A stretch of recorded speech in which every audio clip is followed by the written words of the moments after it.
Hey yo, how's it hanging with my people who don't miss an episode, the Chico Army, and of course hello to any new viewer of the tube. My name is Tyler, the host of the Crypto Channel. That's a party every time you tune in, just like these bats.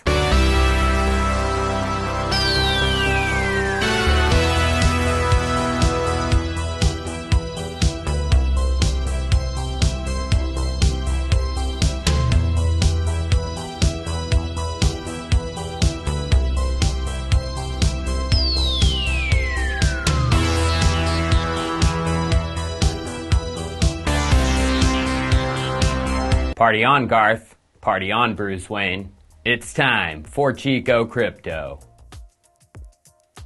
Ethereum DeFi protocols and altcoins, Chad yield farming. Those are the buzzwords of this bullish run we have been experiencing. It's obvious when you see a coin who encompasses all three of these buzzwords, yield farming, DeFi, and altcoins, pumping like mad. And it seems to be happening daily with a different coin. We knew this was coming, the wave of a new financial system, which would majority be built on Ethereum. But the growth of this space, DeFi, and the ever-growing number of protocols within it is putting so much pressure on the Ethereum blockchain. It's getting unsustainable for the average user. Transaction fees have once again bubbled to higher than the July of 2018 peak, CryptoKitties and all. As just a few days ago, the average cost to put in a transaction was $6.40. So if you wanted to make a $100 trade on Uniswap, besides a 0.03% fee from the protocol, you would be paying basically another 6.4% fee to the Ethereum miners, $6.40 out of the 100. Which, if you didn't know, a certain old coin from 2017 is surging because of this. CoinDesk covered it with the article titled, OMG Price Doubles as DeFi and Record Ethereum Fees Create Perfect Storm.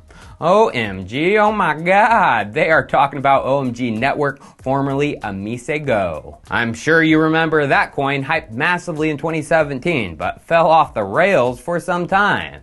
Well, they have a layer 2 solution called Plasma, which was released on the mainnet in June, and it would provide the security of the main blockchain at a fraction of the cost. They say 66% less. Now, Wednesday, it was announced Tether USDT would be integrating onto the OMG network, and Bitfinex users would be enjoying the solution. Then just yesterday, it was announced 1 billion USDT would be migrating from Tron to the Ethereum blockchain, which means this has to be on top of Amise Go, as the only reason Tron was being used was because of scaling issues. So all of this, Amise Go, the scaling issue, it's all evidence the next wave of cryptos who could be seeing the next wave of pumps are the ones that scale Ethereum, as it's only a matter of time before Uniswap and other DeFi protocols are forced to scale, or customers will leave for something that does. So besides OMG, who has a protocol that has been in development for a while now?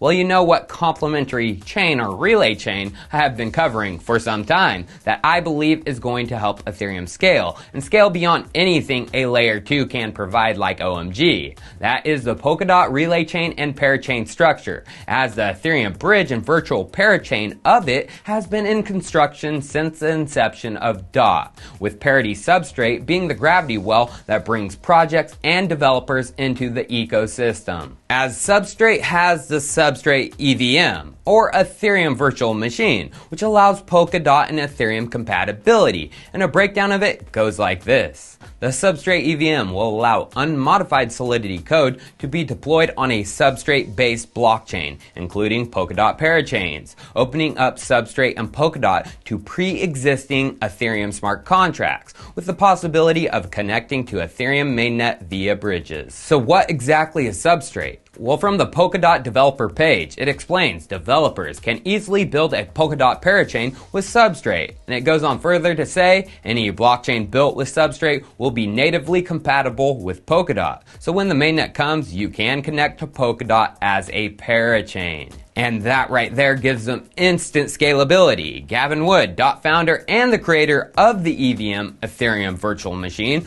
dropped how fast DOT is performing. He said, latest benchmarks indicate the Polkadot network, even without parachains or multi-threading, will still push a sustained rate in excess of 1,000 transactions per second. With parachains and multi-threading, then maybe 1 million transactions per second.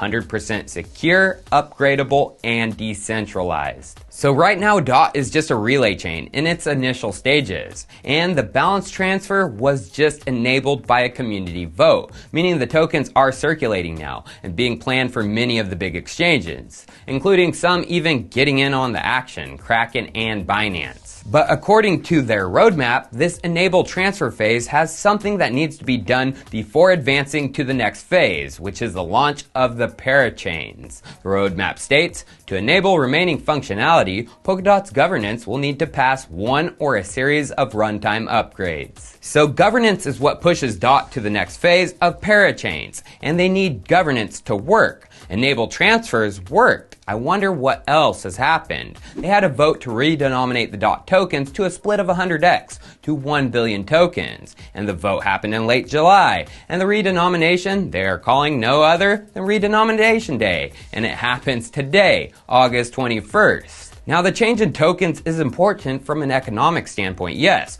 but the governance factor is the more important thing because it is working flawlessly with no hiccups. It means we may be seeing the vote for parachains here soon. So who within the crypto ecosystem has built with Parity Substrate, as they were anticipating a scaling problem and needed a fix that would be available when they need it? Well, Substrate has a nice explorer of all the companies and teams who have been building with them, so when DOT launches and parachains go live, they can scale and scale fast. Many teams and many of my favorite projects: Xerox Protocol, Callin Network, Centrifuge, Chainlink, Chainx, Darwinia, Edgeware, Kusama, Robonomics, Soramitsu, and a whole lot more. Hands down, the DOT ecosystem and projects are pushing forward. That is why I have been zeroing in on it. So DOT for scaling, and as we know, the concept for DOT came from Gavin Wood. But what we don't know is another scaling solution. Proof of Authority also came from Gav.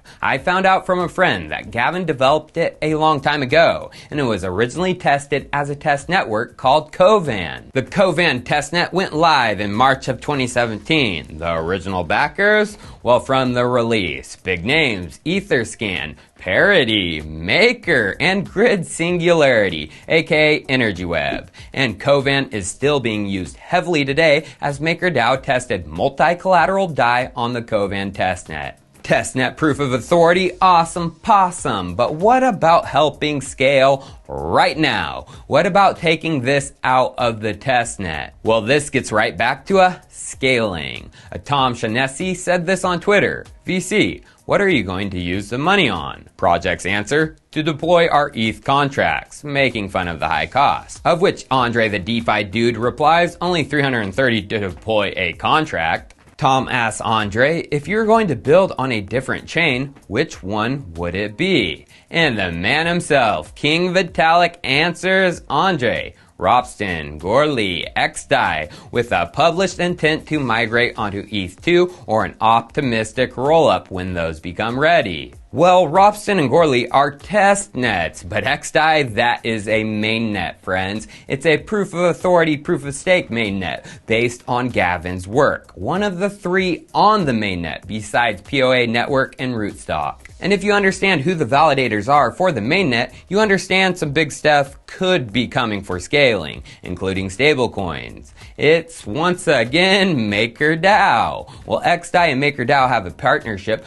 to bring the stablecoin to their chain called XDAI, which is a fast, instant version. Now I can spot something bubbling like a bimbo bubbly Jim Jam. And checking out DeFi Pulse, the total value locked up in XDAI has surged by nearly 100% in just last month. What is going on? Well, projects can scale by setting up on XDAI right now and not sacrifice any decentralization. Token swappers and even feasibly Uniswap can be built on XDAI, which in feasible I mean there is one built already by OneHive. It can be found at uniswap.onehive.org. And as we can see at the bottom, this Uniswap fork is maintained by OneHive to support token exchanges on XDAI. And of course, it's a beta, so use at your own risk. Now, the really cool thing is, look what is available to swap.